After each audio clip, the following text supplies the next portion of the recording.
नमस्कार दोस्तों, मैं अभिषेक उपाध्याय आप सभी का हार्दिक धन्यवाद और आभार व्यक्त करता हूं। जैसा कि आपको पता है कि अभी हमने उत्तर प्रदेश का जो विधानसभा चुनाव हुए उनको कवर किया। अब हम पहुंचे हैं दिल्ली और दिल्ली में एमसीडी के चुनाव की सरगर्मियां शुरू हो गई हैं और आज हम जानना चाह रहे हैं माहौल क्या है।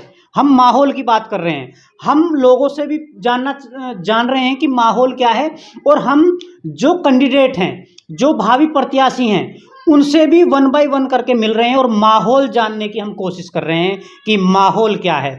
इस माहौल जानने की मुहिम में आज हम पहुंचे हैं वार्ड 37E और हमारे साथ हैं काजल राजौरिया जी, जो कि भावी प्रत्याशी हैं आम आदमी पार्टी रामनगर वार्ड 37E। सबसे पहले काजल जी, आपका हमारे प्लेटफॉर्म पे बहुत बहुत स्वागत। Thank you. मैं आपके चैनल के माध्यम से सभी को नमस्कार करती हूँ। आपसे हम थोड़ा सा ये जानना चाहेंगे, हम जैसा माहौल की बात भी कर रहे हैं और विकास की बात भी कर रहे हैं, क्या पिछले 5 सालों में आपके वार्ड में विकास हो पाया या नहीं हो पाया? अगर नहीं हो पाया तो वो कौन कौन सी चीज़ें हैं जहाँ पर विकास नहीं हो पाया है? पहले आपसे हम जानना चाहेंगे, विकास जितना होना था उतना हुआ या नहीं हुआ? नहीं हो पाया। जानना चाहेंगे कि कहाँ कहाँ जो पिछले वो आपके पार्षद थे, आप भी यहाँ की नागरिक हैं, यहाँ रहती हैं, रेजिडेंस आपका यहीं पे है, तो क्या समस्याएं हैं जो आप भी फेस कर रहे होंगे? समस्याएं ये हैं, हमारे रोड खरंजे नहीं बन पाए, गलियों में गेट नहीं बन पाए और पार्कों में सुविधा नहीं हो पाई। और जी ये आपके जो मकान बनते हैं, गरीब लोग हैं, वो अपना मतलब कि सब पूरी जीवन की जो पूंजी होती है उनकी, वो उसको जोड़कर एक मकान बनाने का एक सपना सब हर इंसान का होता है, पर वो उस सपने को बनाने से पहले उसके अंदर एक डर होता है कि वो कैसे मतलब कि दे पाएगा पैसे, करप्शन। मैं आपसे जानना चाहूँगा कि आपके वार्ड में एक महिला सुरक्षा को लेकर कोई कार्य किए गए, महिलाओं के लिए कोई कार्य किए गए? देखिए, मैं आपको बताना चाहता हूँ, अभी हमारे साथ सर हैं और जहाँ तक है काजल जी का जितना भी ऑफिशियल वर्क है वो सर का परिचय, सर आपका परिचय जानना चाहेंगे। मेरा नाम राजकुमार दिगान है जी, और मैं दिल्ली नगर निगम कमेटी का प्रधान महासचिव हूँ और ठेकेदारी हटाओ संयुक्त मोर्चे का राष्ट्रीय चेयरमैन हूँ।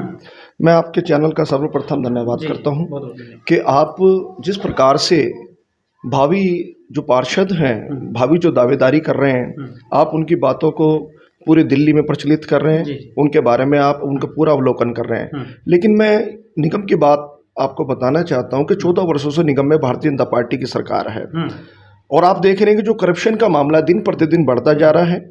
आज यदि क्षेत्र में कोई 22 गज का मकान बनाता है, वो अपने मकान को बनाना चाहता है अपने परिवार के लिए, अपने बच्चों के लिए, तो आप देखते हैं कि आए दिन निगम पार्षद के इशारे पर वहाँ जेई एक्शन ए वहाँ लोग गश्त करते हैं और अपने गुर्गे भेजकर रिश्वत की मांग करते हैं कि प्रत्येक लेंटर पे 1 लाख रुपए चाहिए या 80,000 रुपए चाहिए। एक गरीब आदमी जो अपने पूरी बहुत बड़ी समस्या है, एक गरीब आदमी जो अपनी रिटायरमेंट की पूरी कमाई अपने मकान में लगाएगा तो रिश्वत कहाँ से देगा? आप देख लीजिए क्षेत्र में जो पार्क हैं उनका क्या रख रखाव है, क्या उसमें प्लांटेशन हुआ, क्या उसमें उन पार्कों में खाद डली, क्या उन पार्कों में पानी की व्यवस्था है ताकि उन पेड़ों में पानी डाला जाए? अब तो बल्कि ऐसा हो गया कि यदि वो पानी की मोटर भी चलाएंगे तब भी उस पर निगम पार्षद ऑब्जेक्शन करते हैं कि पानी को व्यर्थ ना करें। ये एनजीटी के आदेश हैं, नेशनल ग्रीन ट्यूब के आदेश हैं कि आप पानी वेस्टेज करेंगे, ठीक है, चलो हम पानी वेस्टेज नहीं करते, लेकिन जो पेड़ लगाए जा रहे हैं जब तक उनमें पानी नहीं जाएगा तो वो प्लांटेशन कैसे होगा, वो ग्रोथ कैसे करेंगे?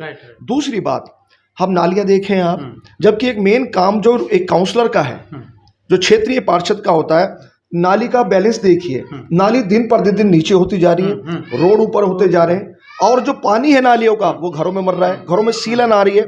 एक तो ये कार्य है। आप देखिए कि क्षेत्र में यदि कोई डिस्पेंसरी है, यदि कोई हॉस्पिटल्स है, उसमें एक काउंसलर का अपना एक कार्य होता है कि वो अपने क्षेत्र के आदमियों का किस प्रकार से इलाज कराता है, किस प्रकार से उनकी मदद करता है। आप जितने समुदाय भवन है जो निगम पार्षद द्वारा बनाए जाते हैं, दिल्ली सरकार द्वारा बनाए जाते हैं, उनमें आप देखिएगा कि जब हम अपने बच्चे की किसी की शादी करने जाते हैं, उसमें उन समुदाय भवन को बुक करने जाते हैं तो वहां भी रिश्वत की मांग की जाती है। आधार कार्ड बनवाए जब रिश्वत की मांग है, राशन कार्ड बनवाए जब रिश्वत की मांग है, वोटर कार्ड बनवाए जब रिश्वत की मांग है। तो मैं पूछना चाहता हूं निगम में बैठी भारतीय जनता पार्टी से, क्या इस प्रकार से यदि करप्शन होता रहा? मेरा एक सवाल आपसे धींगान जी कि बीजेपी ये दम भरती है कि करप्शन तो हमने बिल्कुल 100% खत्म कर दिया दिल्ली में। जी, यदि करप्शन उनके कहने से खत्म हो गया तो आज हजारों कर्मचारी निगम में काबिज है और निगम में तीनों मेयर हैं भारतीय जनता पार्टी के हैं, तीनों standing committee chairman Bharatiya Janata party के हैं, तीनों नेता सदन भारतीय जनता पार्टी के हैं। हजारों कर्मचारी जो कि 240 हाजिरी पर जिसका नियमितीकरण होना चाहिए, फिर वो कर्मचारी अस्थायी क्यों है? जबकि हमारा निगम का आरआर, हमारा ओएनडम बताता है कि यदि 240 हाजिरी किसी भी सफाई कर्मचारी की है तो उसका नियमितीकरण होना चाहिए। मैं तीनों मेयर से पूछना चाहता हूं कि आप किस प्रकार की राजनीति कर रहे हैं? आप आखिर आपकी पॉलिसी क्या है? आप देख रहे होंगे कोरोना जैसी वैश्विक महामारी में सफाई कर्मचारियों ने घर घर जाके काम किया है, जहाँ क्वारंटाइन सेंटर वहां काम किया है, जहाँ कोरोना पेशेंट्स पाए जाते हैं वहां काम किया है, गलियों में काम किया है, चौबारों में काम किया, मोहल्ले में काम किया है। क्या किसी भी काउंसलर ने, किसी भी निगम अधिकारी ने, मैनेजमेंट ने क्या उनको सैनिटाइजर दिए? क्या पीपीई किट दी? क्या ग्लव्स दिए? क्या जम्बूट्स दिए? तो जब निगम में काबिज जो कि इनके अधीन आते हैं सफाई कर्मचारी, ये उनका भला नहीं कर पाए तो आम जनता का तो भगवान ही मालिक। मैं आपसे एक सवाल करना चाहूँगा कि ऐसा तो नहीं है जो अभी सत्ता में एमसीडी की बात करें तो बीजेपी रही, तो कहीं ना कहीं इन्होंने बात करें जैसे नालों की सफाई, सीवर्स की सफाई, वो नहीं की। कहीं ना कहीं ऐसा तो नहीं है कि केजरीवाल जी को बदनाम करने की कोई राजनीति रही हो?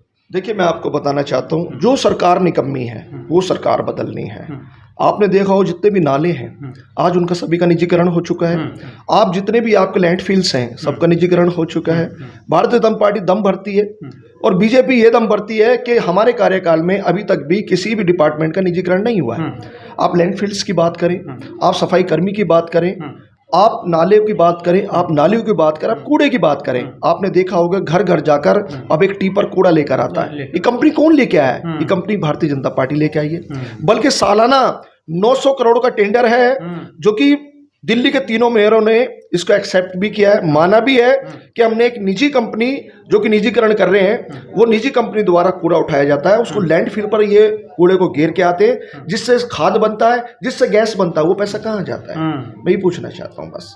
और ये कहते करप्शन नहीं है, बहुत सारा। मेरा एक सवाल और आपसे, एमसीडी में मेयर बीजेपी के हैं, पार्षद मोस्टली बीजेपी से हैं। आपने देखा होगा दिल्ली में अगर कोई गाजियाबाद की तरफ से आता है तो कूड़े का ढेर उसका स्वागत करता है। बात करें कि ये आपका जो नांगलोई रोड है, करनाल बाईपास बोलते हैं, जीटी करनाल, उधर से कोई दिल्ली आता है तो उसका जो स्वागत है वो कूड़े का ढेर करता है। ये उसको भी कहीं इनकी व्यवस्था नहीं कर पाए। देखिए, क्या है कि भारतीय जनता पार्टी की जो सरकार है, पहले भी कह चुका हूँ, 14 वर्षों से निगम में काबिज है।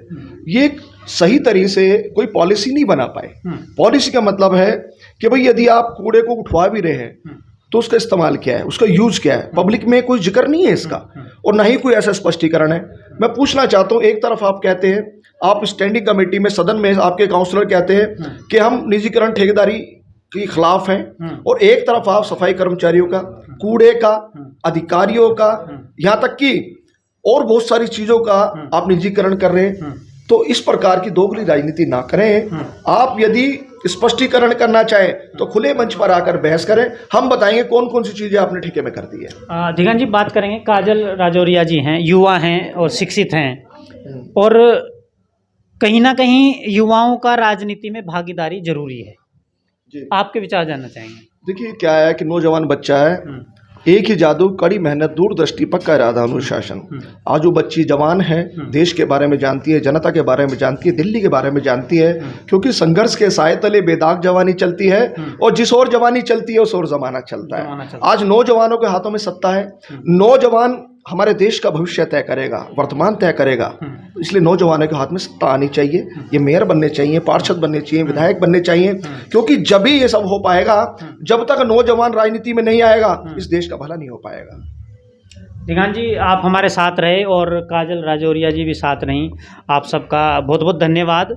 और हमारी तरफ से आपको शुभकामनाएं काजल जी को, कि मेरा भी ये मानना है, मैं अपने प्लेटफॉर्म से कई बार ये आवाज़ उठाता हूँ कि अगर राजनीति से भ्रष्टाचार को हटाना है तो काजल राजौरिया जैसे, वो किसी भी पार्टी में हो, मैं एक पार्टी की बात नहीं कर रहा, काजल राजौरिया जैसे लोगों को राजनीति में आना पड़ेगा, क्योंकि इस देश से भ्रष्टाचार, इस राजनीतिक भ्रष्टाचार में बोलता हूँ, वो तभी जाएगा जब युवा शिक्षित लोग राजनीति में आएंगे। आप सभी का बहुत बहुत धन्यवाद। जय हिंद, जय भारत।